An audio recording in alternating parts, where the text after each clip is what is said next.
এ দাদি কি রে আশা ক রে অশোক কো তোর কি কোনো আক্কেল জ্ঞান নাই বুড়ি তো হয়ে গেলু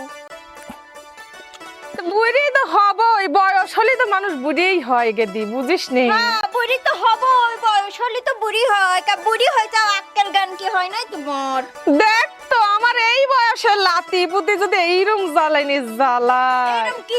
কি জ্বালাবি ওর বড় বোন আমি তুমি কোন হিসাবে আমাক তুই উকবি দিলে শোনেক কত জায়গায় তো ছোট গুনি থাহে বড় গুনির বিয়ে হয়ে যায় আবার বড় গুনি থাহে ছোট গুনির বিয়ে হয়ে যায় আমার লাতিন জামাইয়ের পছন্দ হয়েছে তাই ছোট লাতিন নাকি লেছে তোরও সময় আসলে তোকে বিয়ে দেবো নে কে আমাক দিশা ঢুক দিবি পারলে না ও কাকে দিলাও কে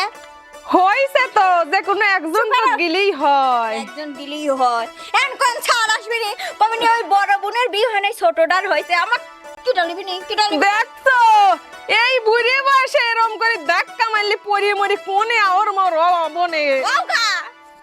কে ভাই ইমন হ্যাঁ দাদি এ সামনে আসো ভাই একটু ভাই বাইরে হ্যাঁ কি আর হরব লাতিন দুটে মানুষ হইবে লেগে আমার জীবন তো শেষ হয়ে গেল বুঝছাও তে আমার লাতিনটা দেই রাহো আতিয়া হাতটা দেও বুনি দেই মে রাহো দাদি আপনি টেনশন করেন না সালাম করো থাক থাক থাক সালাম করলে বাইসি থাও তাহলে দাদি আসি হ্যাঁ আসসালামু আলাইকুম। ওয়ালাইকুম আসসালাম দে শুনে যাও সাবধানে যাও চল ঘরে যাই চল যাই চলো বুড়ি নি কোনে কে রে গেদা হ্যাঁ শাকে কি সকালে পানি দিছিল পানি দিছিলাম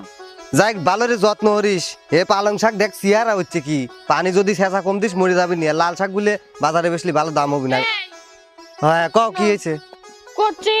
বিয়ে তো হলো নতুন নতুন দাঁতে কি তো দেখবি যা লাগে না তোমার যে যাবো কাজ কামের তো সময়ই পাইনি তুমি সব সময় কাজ কামড়ে থাকো আমি জানি না আজকে আমার দাদির কাছে নিয়ে চলো হুটাট করে তাহলে গেদা হ্যাঁ দেশ কিছুদিন না লাগে তোর বাবে ক্লিট আমি ঘুরে আসি এ ভাই হ্যাঁ আমিও তোকার সাথে যাব তুইও যাবো হ্যাঁ ওগুলা সমস্যা নাই ও যায় নাই তো সমস্যা নাই যাই আদিন কোনো পাগলামি হরিস না না ভালোভাবে থাকবো আর কোনো কথা কবলো বেশি ঠিক আছে আচ্ছা আচ্ছা আয় তাহলে চলো যাই আল্লাহ হাফেজ আয়। শাক